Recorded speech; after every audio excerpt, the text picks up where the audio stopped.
A very warm welcome to this nice evening and a very special event today within the frame of WU Matters, WU Talks. That's actually a public lecture series we invented several years ago, and this was meant to invite the interested public, students, and whoever wants to take part into research discussion and the discussion on research results on different, hopefully very interesting topics. And within this framework of WU Matters, I'm very happy to be here today. I know it's not an easy task today, given the nice weather, the party, the elimination of social distancing and whatever is coming up with a long weekend. So I appreciate really very much that several of you takes the opportunity to participate and to talk to our special guest of today, Professor Jonas Bunte. Professor Jonas Bunte is a professor who was hired quite recently at WU Vienna, and he is professor for international political economy. Actually, he holds a PhD from the University of Minnesota, and he, as well as degrees from the London School of Economics and the University of Bayreuth. His research and teaching is concerned with the politics of money, specifically how politics shapes finance, debt, trade, and investment. And his work has received several international awards. So I'm really very happy that you have decided that WU is the place to be. Professor Bunte would like to talk today, I think, about a really very, very important topic, namely which is related to the question how politics affects economics and how economic affects politics in the international perspective. And I think that's in particular for a University of Economics business, that's really a very, very relevant research area. So I'm very looking forward to the talk. You told me you are not going to talk about the current issue coming up these last weeks, namely the Ukraine, but you will focus more precisely on the rise of China and how this impacts global economy. So I'm looking forward to welcome you on stage. Thank you very much for giving us the opportunity to have a discussion with you. If I'm squeezing out, then it's not because I'm not agreeing to whatever you say, but I do have another meeting, so I'm really sorry for that I will not stay until the end. So I wish you all a very inspiring and very interesting discussion. Thank you.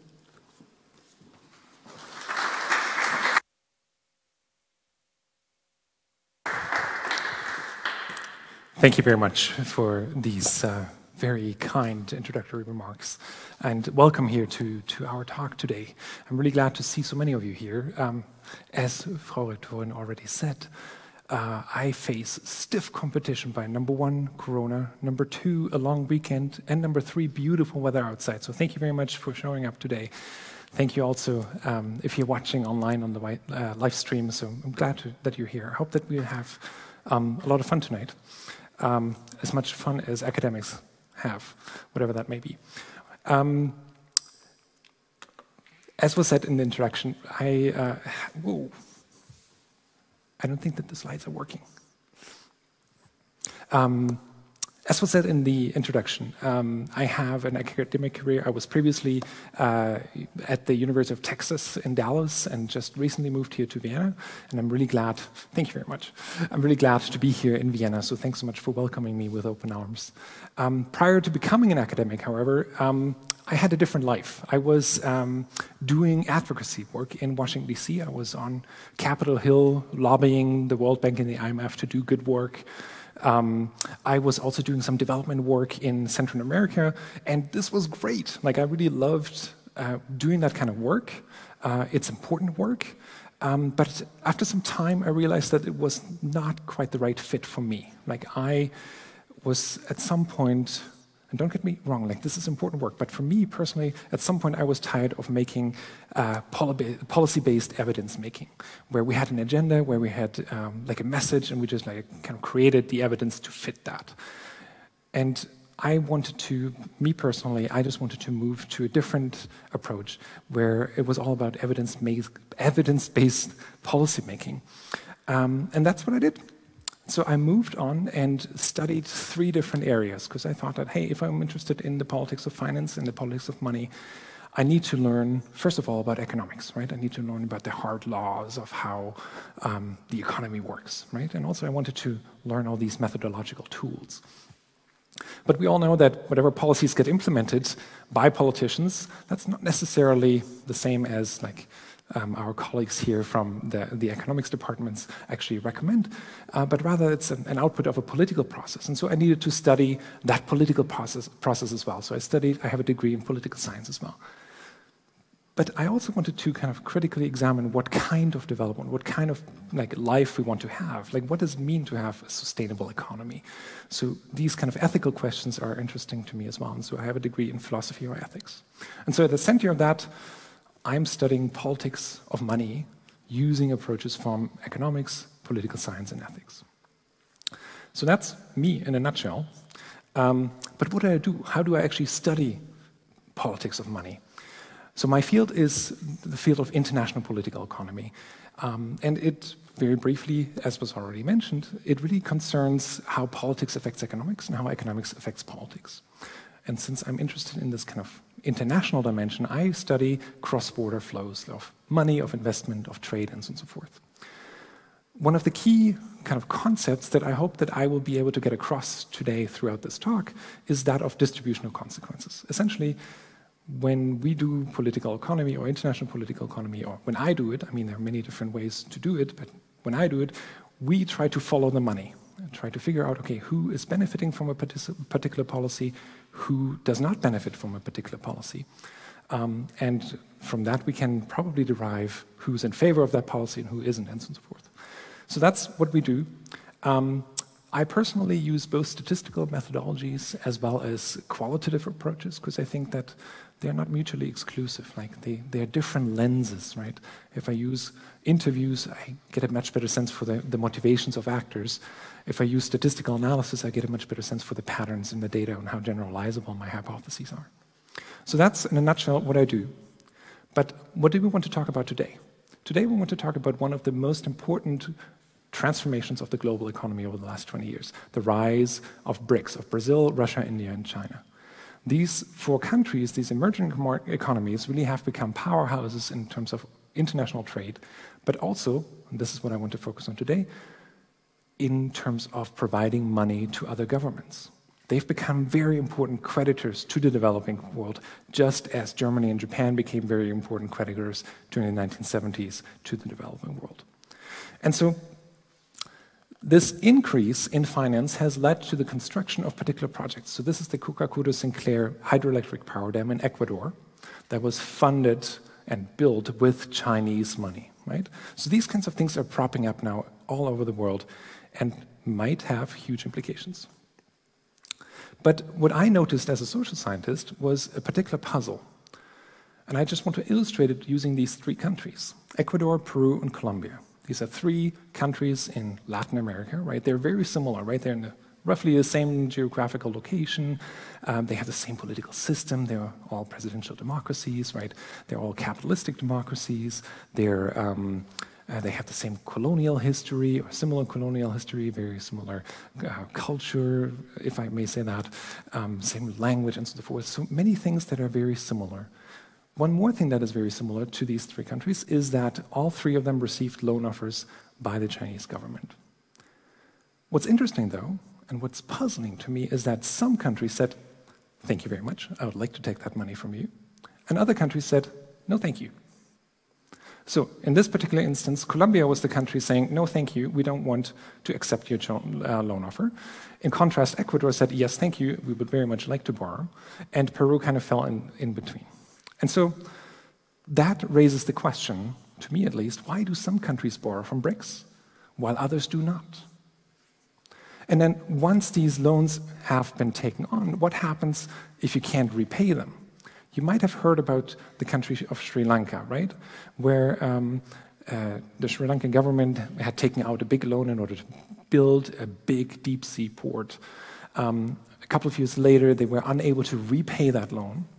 And since they didn't have the monetary resources to repay the Chinese government, the idea was to hand over the port. So they leased the port for 99 years with the possibility of extending it by another 99 years.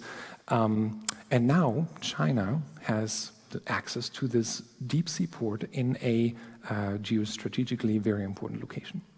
And many Western governments cried foul and said, oh, this is a terrible development, and China is doing debt trap diplomacy, and we'll try to figure out whether or not that's actually the case.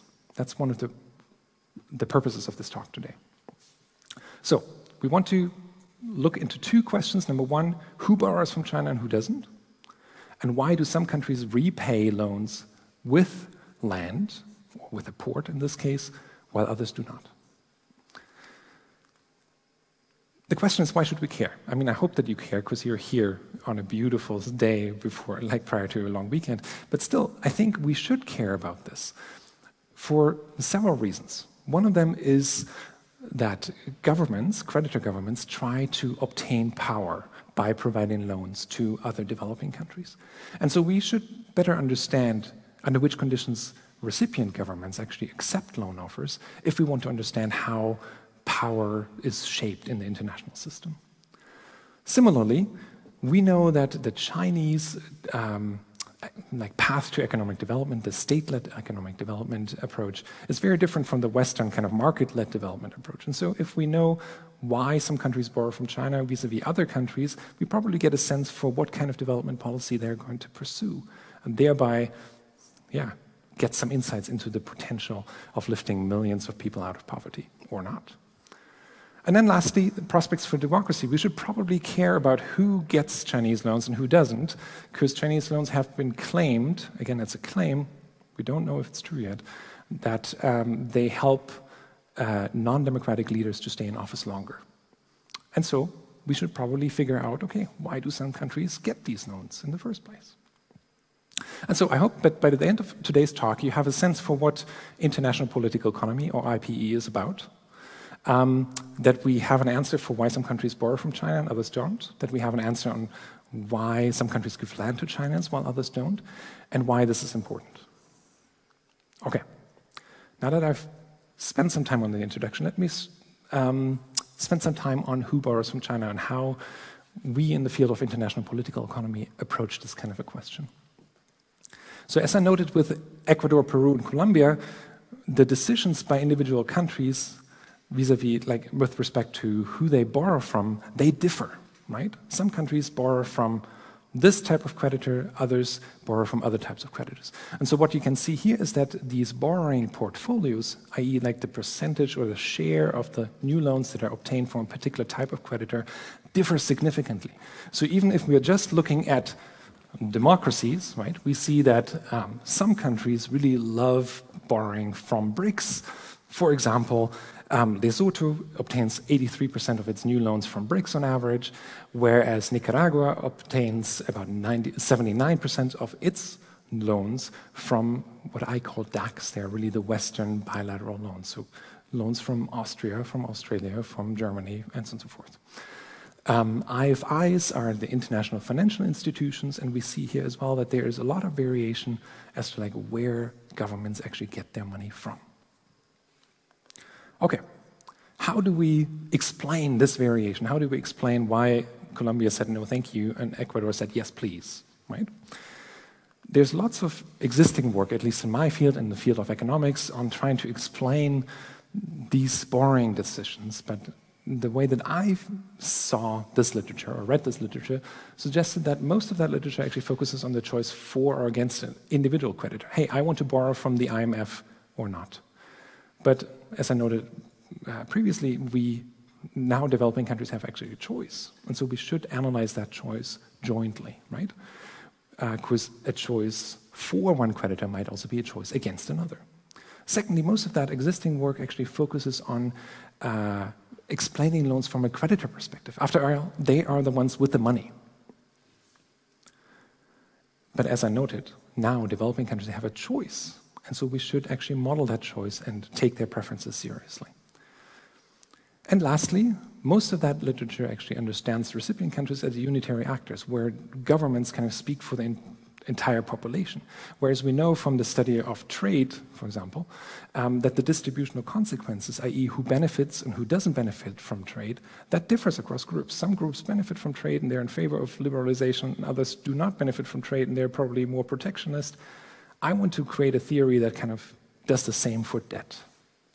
And that's what I tried to do. How did I go about this? Like I'm just trying to give you an example of how IPE, at least in my field, works. So I start with identifying the three most important, societal groups, in a sense, in a country, which I define as finance, those that own like mobile assets, industry, those that own fixed assets, and workers that don't own any assets. Because they differ in what they own, they want different things, right? So if I own a lot of money in my bank account, I probably want to avoid inflation. If I have a production facility, I want to have continued investment and a market for my goods. And if I am a worker, I want to have employment. Okay. So we have these three groups in society, and we have 4 different types of creditors. I'm going to classify them into these 4 different types of creditors. We have so-called international financial institutions, or IFIs.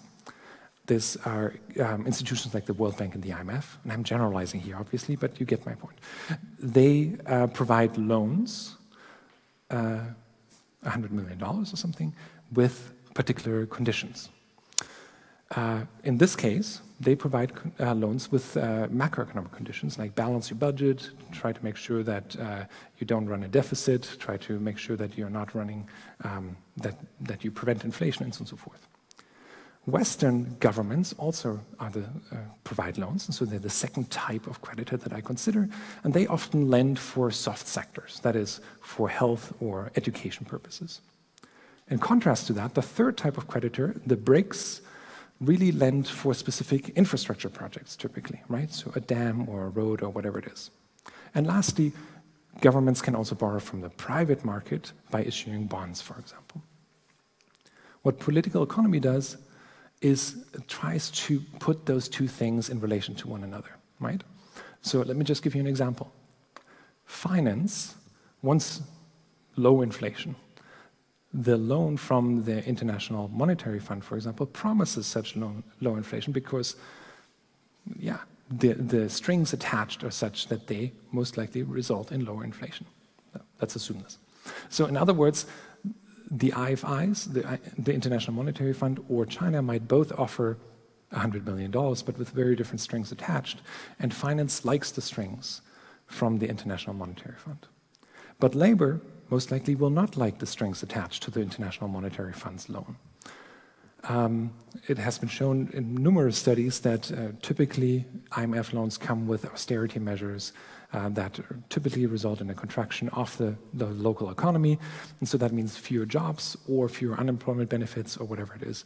Workers typically don't like that. So we assume that, or I assume, that finance will like if their government borrows from the International Monetary Fund, and labor will not.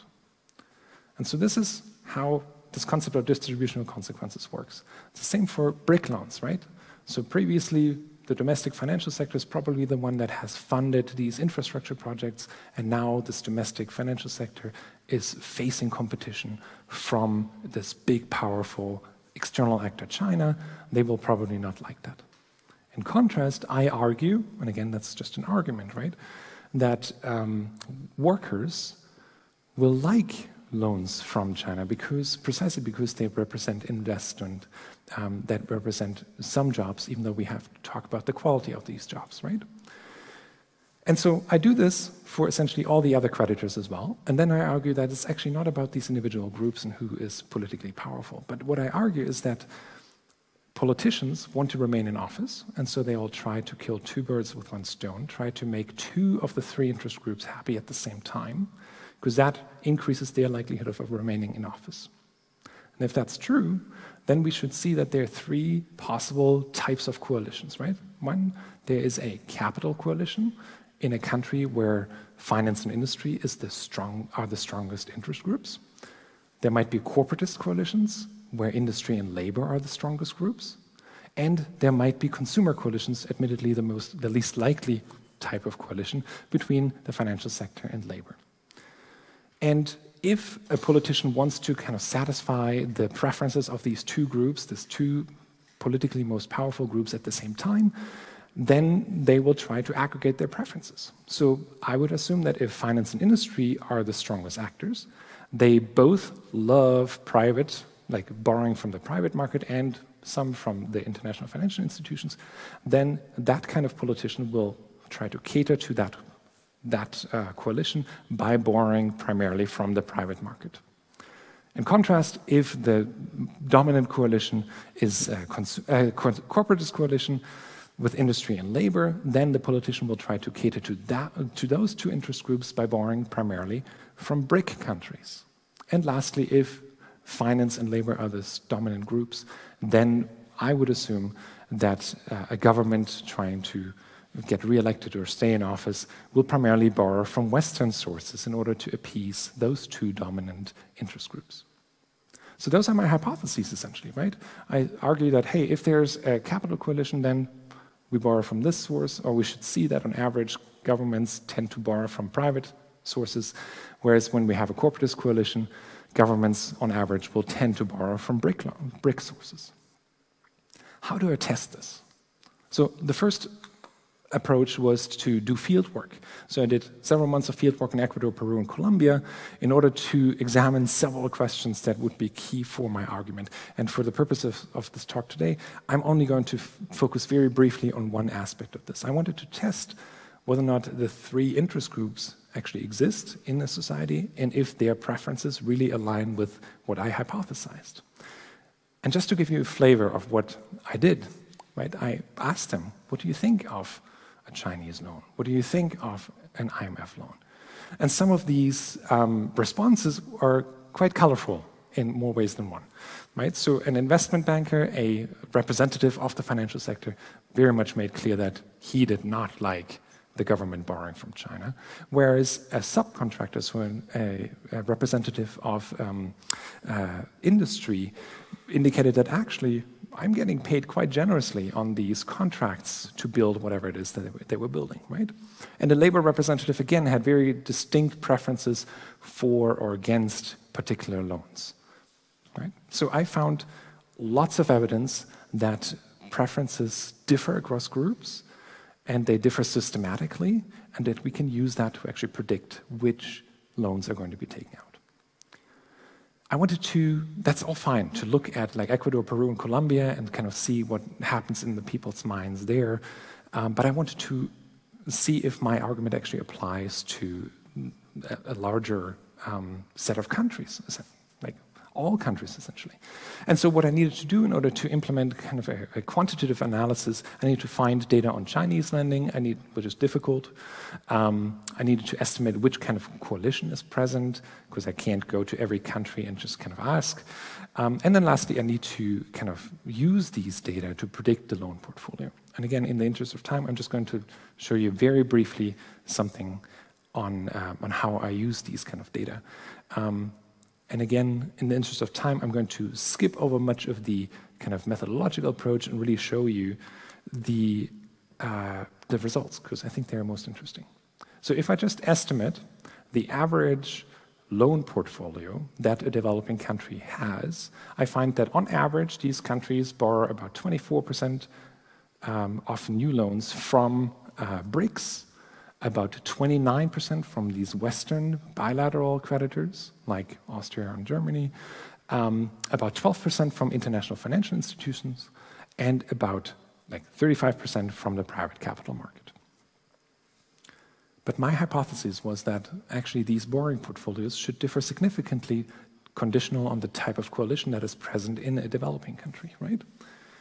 And so if I introduce these variables that capture the coalitions, we can see that there are significant differences.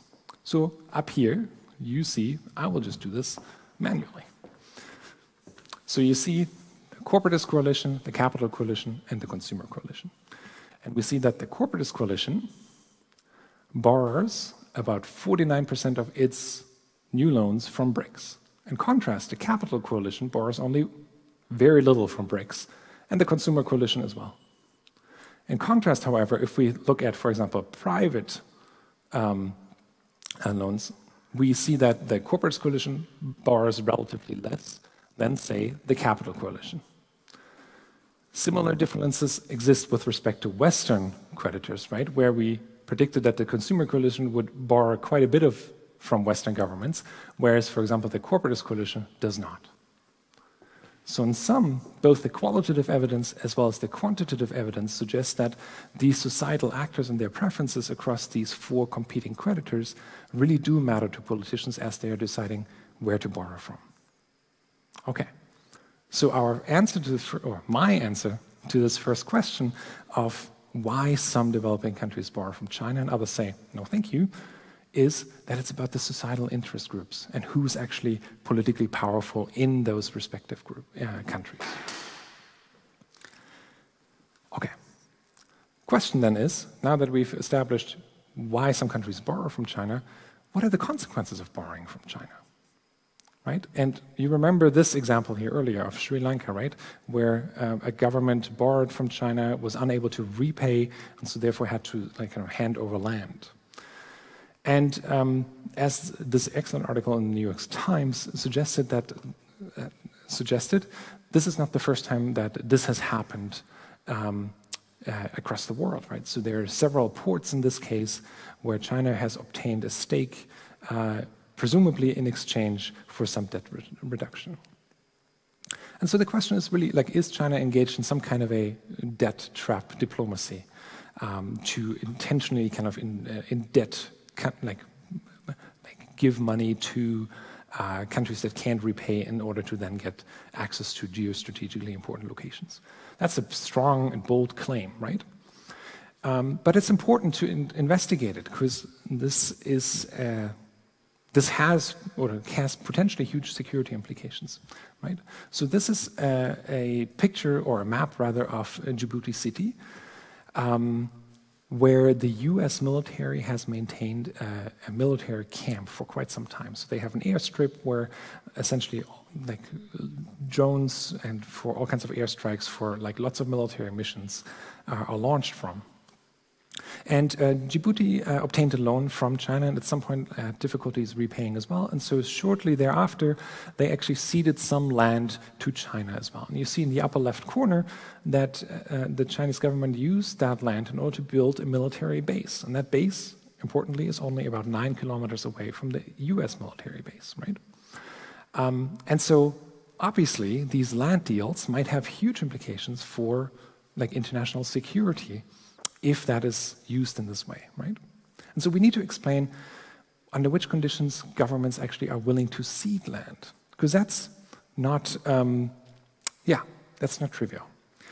Because it is not trivial, I'm not doing this by myself. So this is a project that is joined with Patrick Shea at the University of Glasgow and Burak Giray at the University of Houston, as well as Nicolette Somoji, who is here with us tonight. So I just want to make sure that, so Nicolette is going to be with us for about another year or so, as long as I can have her. Because if you're ever looking for an excellent, committed, dedicated, compassionate worker who is doing fantastic work, and you want her to, and you are in Vienna by any chance, please let me know, even though I would hate to lose her, she is fantastic.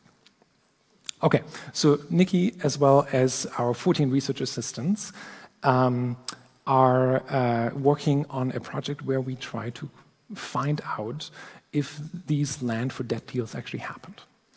And so far we've collected information on about 240 cases where debtor governments actually ceded land to creditor governments. And we see indeed that China is the top buyer of land.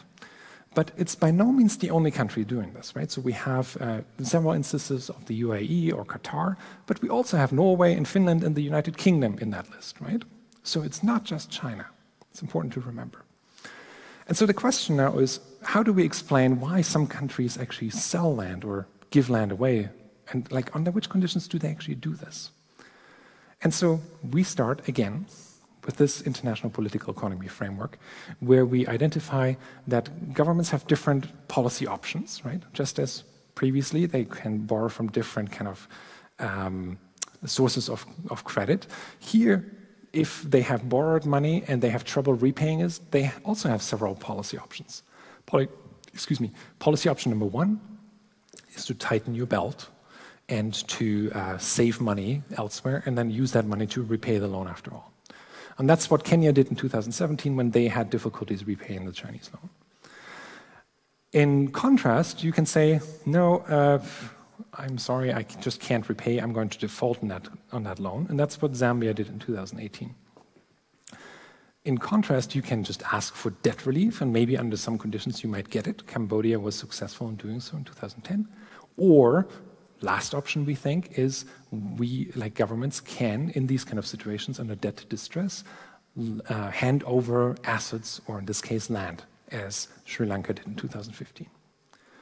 What's important to us is to identify that there is this interdependence, right? I mean, Sri Lanka handed over the port in order to get a debt reduction, right? So these two options are not independent from one another. Similarly, Kenya implemented an austerity policy in order to prevent having to hand over a port. And so these debt management strategies are interdependent, so we have to analyze them jointly. And that's what we're trying to do in this project, right? We're trying to explain which kind of management strategies governments pursue. And so again, there's lots of existing work on each of these things individually, right? We have an extensive literature on which governments are likely to implement austerity and which ones do not, right? We have an extensive literature on which countries obtain debt relief or which countries default and vis-a-vis which countries do not default. And we have an emerging literature on these land grabs by China, right? But what we want to emphasize is that, number one, we have to estimate these 4 outcomes simultaneously in order to really understand the trade-offs implicit in them. And number two, it's not just China, it's other countries as well. Okay, so that's what we do, and we do essentially the same thing as with the first project that I introduced to you, right? We first assume that, well, we have office-motivated politicians that want to remain in office. Then we identify the relevant interest groups and their characteristics. Then we derive the preferences of these interest groups across the policy options that are available. And then we examine which interest groups actually governments or politicians listen to. And so in this project, we have kind of reduced the number of groups to 2. We're comparing the elites, those with money, to the masses, which primarily are workers, right? And we argue that, well, elites generate their money or their income from returns on their investments. And so for this reason, they really prefer the continued integration of their country into the global economy. In contrast, workers, their income is primarily derived from wages as well as government spending, so they really prefer the continuation of welfare state and social programs. The idea of a good state and a strong state are important. And so this idea of sovereignty is really important. And so then we do the same thing as earlier, right? We kind of derive what finance and labor might think about austerity. And we assume that, okay, finance probably very much wants the government to meet its repayment obligations. It does not want its government to default, right? Because that would cut off its access to the global economy, or at least limit it, right? And so therefore, finance is likely in favor of austerity measures, where in contrast, labor is likely opposed to it, because if the government tightens its belt, that probably means less money for public employment and so on and so forth. We do the same thing for default and debt relief, but I'm going to skip over that in the interest of time, and instead focus on land deals. Here, we argue that finance is very much in favor of these land deals, because if providing a little bit of land to a foreign creditor prevents our government from defaulting, then that's a good thing for us, right? So therefore, we assume that finance and financial, the elites in a sense, are in favor of this, whereas labor is most likely going to have issues of selling sovereignty in this context of national identity and populism. And so we have these hypotheses again, where we suggest that, hey, finance is probably going to be in favor of austerity and in favor of land deals, but probably be very much opposed to default, and for labor that might be the opposite. again, how do we test this? Like, we do some qualitative work, but here we do primarily quantitative work.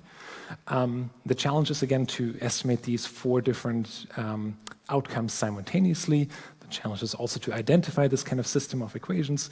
So I'm not going to get into that, but I'm happy to talk with you one-on-one about these kinds of issues. What do our results show?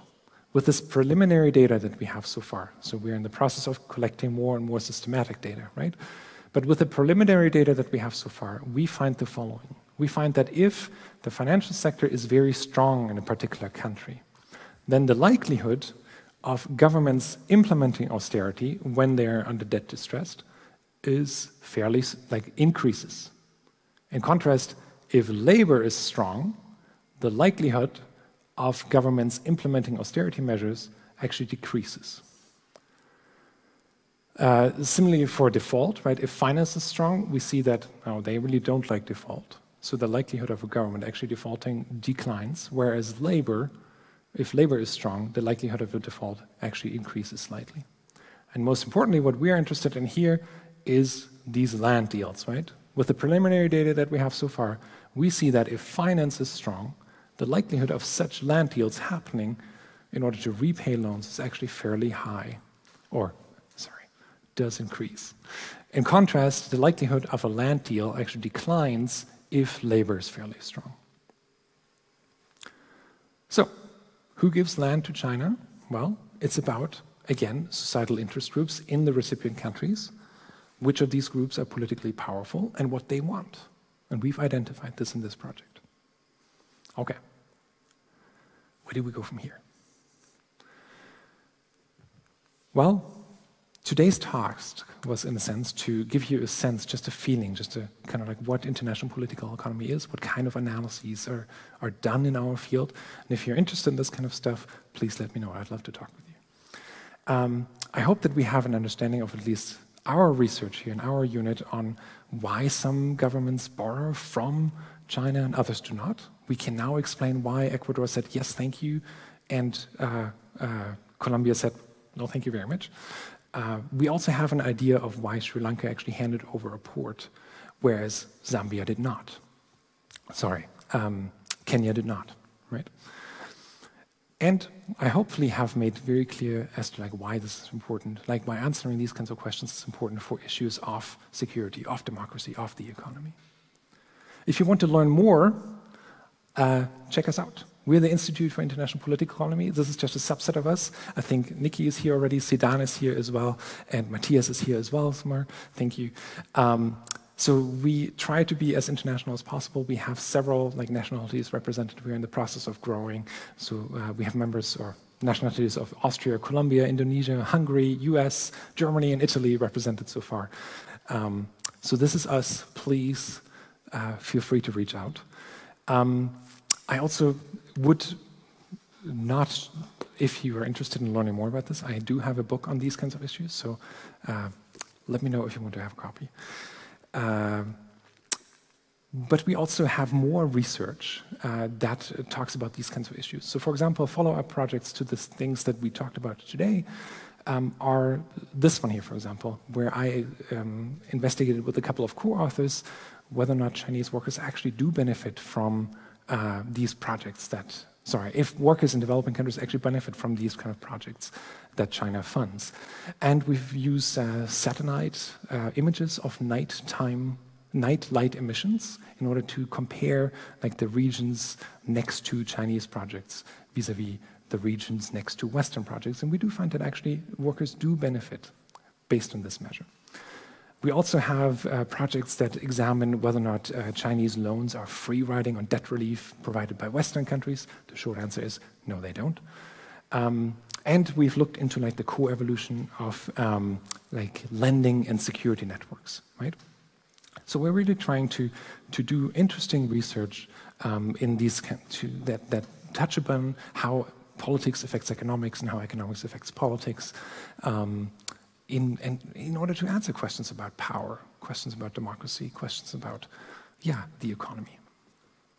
If you want to learn more about this, then obviously check out our research, but also check out our teaching offers, right? So we're in the process of revising our bachelor's degree, and that is by far not done, so we'll see if how this will actually look like, but one of the proposals that we have put in is the following. We want to offer a specialization on politics and money that would have courses on politics and debt in order to figure out, okay, how do political factors actually shape borrowing strategies?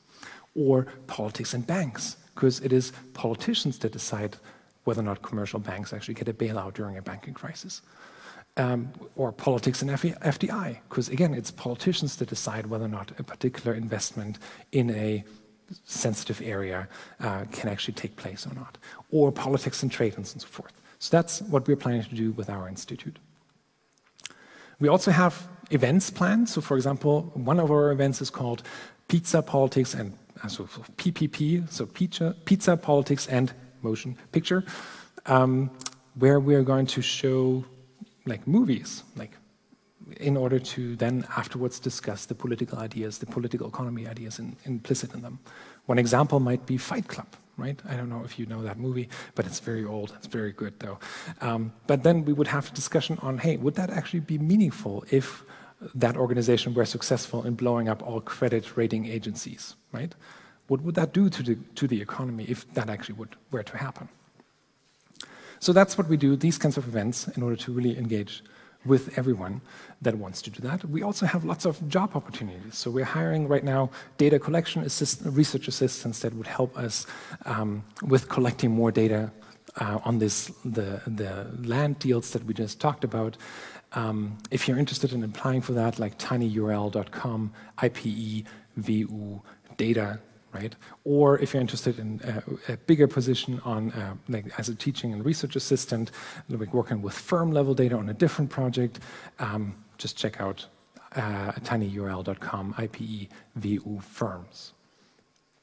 And lastly, if you're just interested in staying in touch and figuring out, okay, what do we do on a daily basis, and how do we, what kind of opportunities arise, we would welcome you to actually get in touch with us. So connect with us on LinkedIn or whatever it is in order to just stay informed. Like we have every intention of not being in the ivory tower only, but really being in the world. So please, we would love to hear from you and work with you. Okay. Again, my name is Jonas Bunte. Thank you very much for being here today. It was a beautiful day outside. It's a long weekend, and we still have COVID, so thank you for being here. Check out our new website, and if you have any questions, I'd be more than happy to talk with you now. Thank you so much.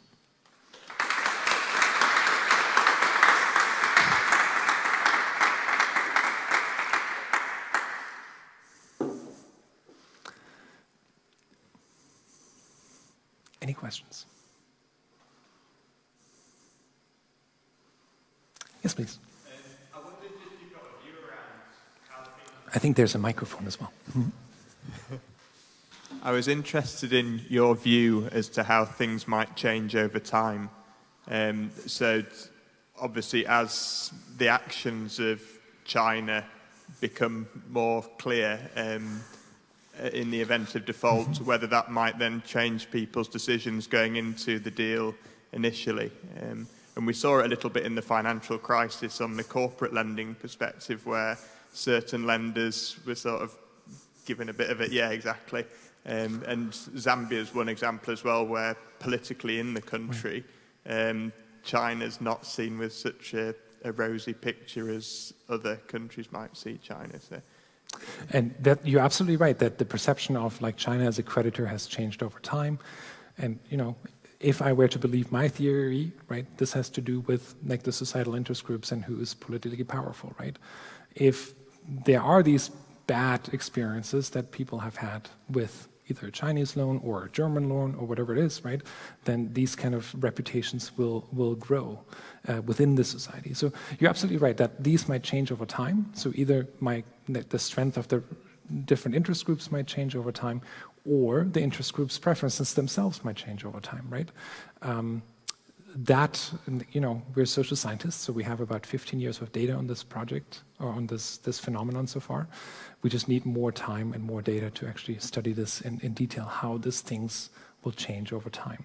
But you're absolutely right, that's a very real possibility, and lots of anecdotal evidence suggests that that's the case.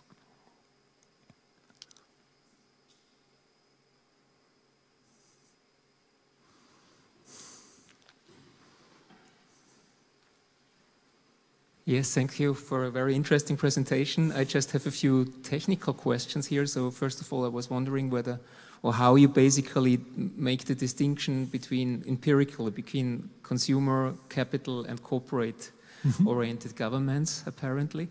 How you do that empirically. And the second question I have is, I mean, typically when we talk about foreign direct investment or financing, we make this distinction between just the financing decision and also buying decision rights, basically. And Sorry, say that again. decision rights, right? So if you do foreign direct investment, you have basically a decision right, whereas if you're just lending money, then you just have an investment.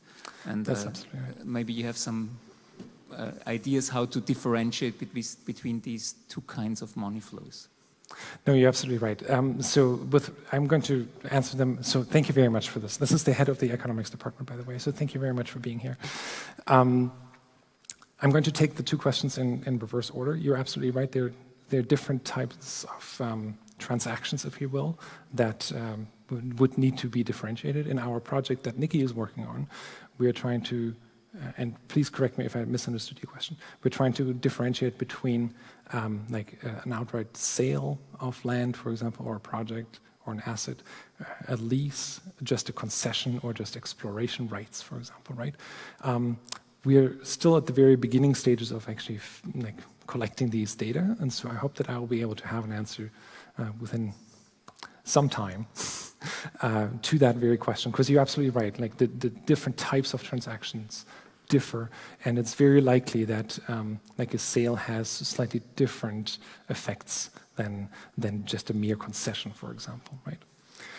With respect to your first question, since I am an academic, I was trying to be as much prepared as possible, and apparently I cannot click on this one here. So I have stuff here. So the way that I'm trying to estimate which kind of coalition is present in a particular country here is hopefully fairly straightforward. Essentially, I'm arguing that the political strength of a particular group depends on two things. Number one, it depends on its ability to actually overcome its own collective action problem. Whether or not a particular group can actually speak with one voice, so to speak. And then secondly, even if a group might speak with one voice, it might be so weak and not important to politicians that politicians actually don't listen. So I needed to interact this ability to speak with one voice with the group's importance to the particular economy, right? And so that's the idea. If both the voice is high or unified and the group is important, then the political strength and influence of that group is fairly high, and politicians are likely to listen to it.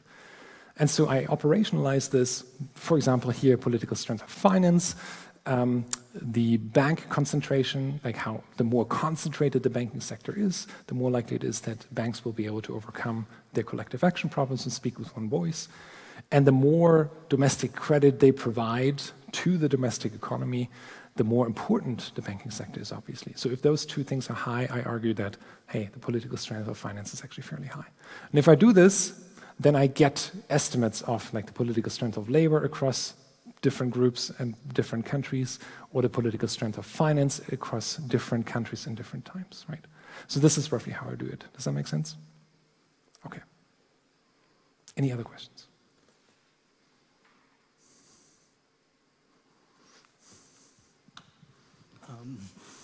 Thanks, Jonas, for a really interesting talk. I'm a geographer, but I have a historical question for you. If you look, I looked at this map of Djibouti, what's interesting is that you have on the one hand, you have this Chinese port and Chinese base, but of course you also have a US base. And of course the US acquired huge amounts of land in all kinds of countries. So if you would do your analysis, let's say 40 years earlier or 50 years earlier, you probably would get a very different pattern, right? So how would you explain that? Because your framework seems to be, might be working for now, but if you would have applied that 50 years ago, would you have come to the same kinds of conclusions? Most likely not. So thank you very much. So Jürgen Esseltsbecher, the head of the Department of Socioeconomics here as well, so thank you very much for being here. You're absolutely right. Like 50 years ago, the world was a very different world, right? We had the Cold War and we had these two big blocks, right? Where, again, the Soviet Union and the US were competing for influence using the same tools that I'm talking about today. The tools speaking, like primarily being like credit, as well as the ability to actually build bases in different allied states, right? So obviously so some similarities to my existing framework exist, but you're absolutely right in pointing out that it can't be transported one-to-one to a time 70 or 50 years ago. And the reason is that at that time, that my framework essentially assumes that developing countries have a choice, right? They have different creditors they can choose from, or they have different kind of options in terms of how to manage debt. And about 50 years ago, that wasn't necessarily the case, right? And so I agree with you that I can't apply my framework or my theoretical explanation to the Cold War area, essentially. Thank you.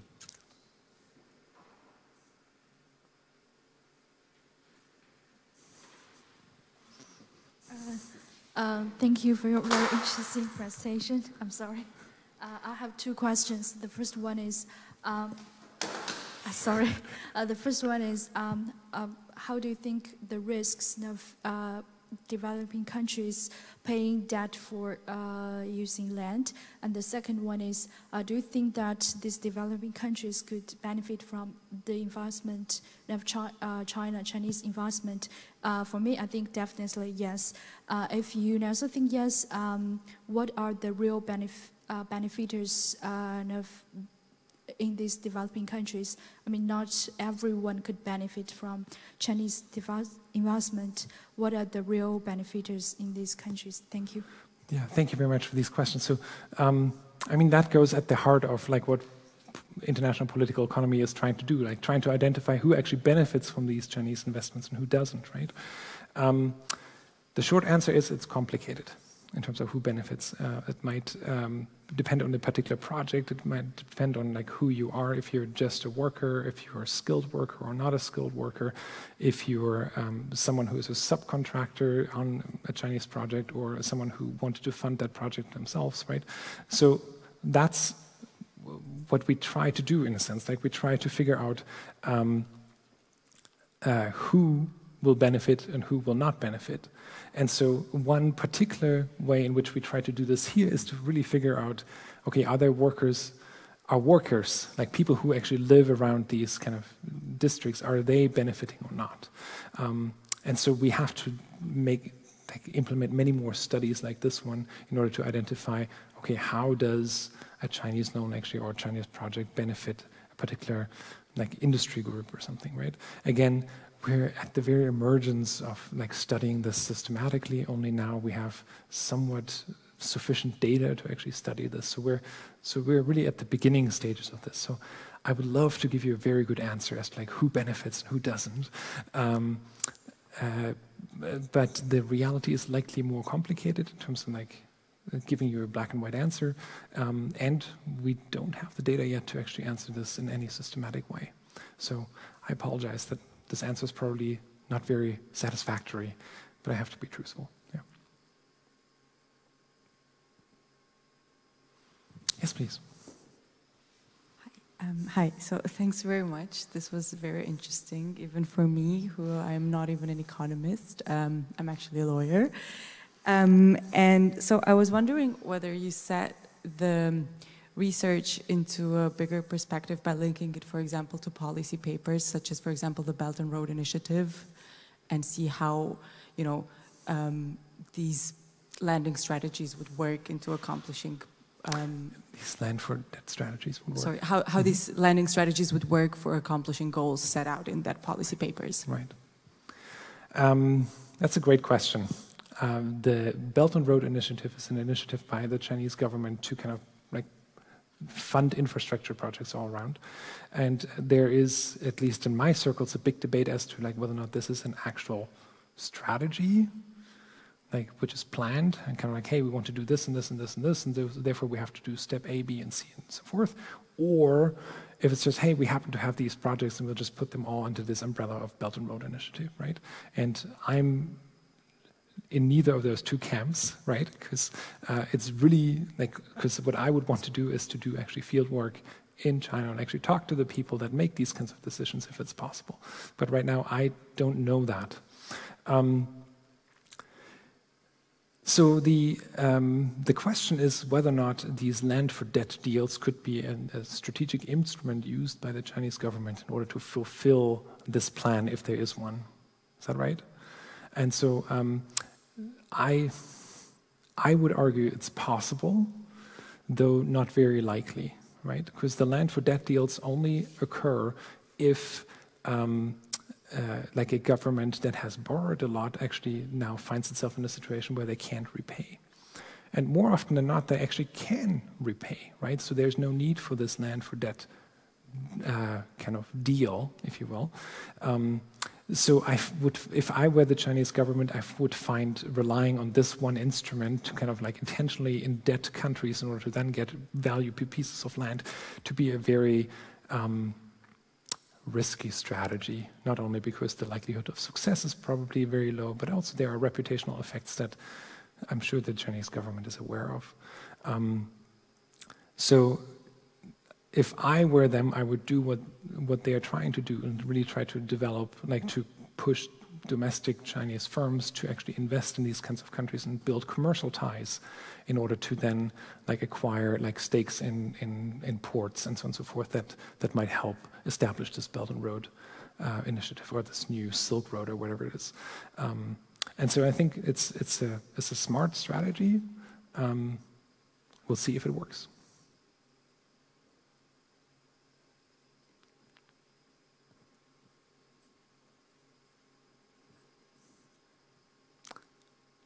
Are there any final questions? If not, again, please connect with us or connect with me right now here after this talk. Thank you very much for being here on a beautiful evening here. I really appreciate that you were here and that we had a good conversation. Thanks so much.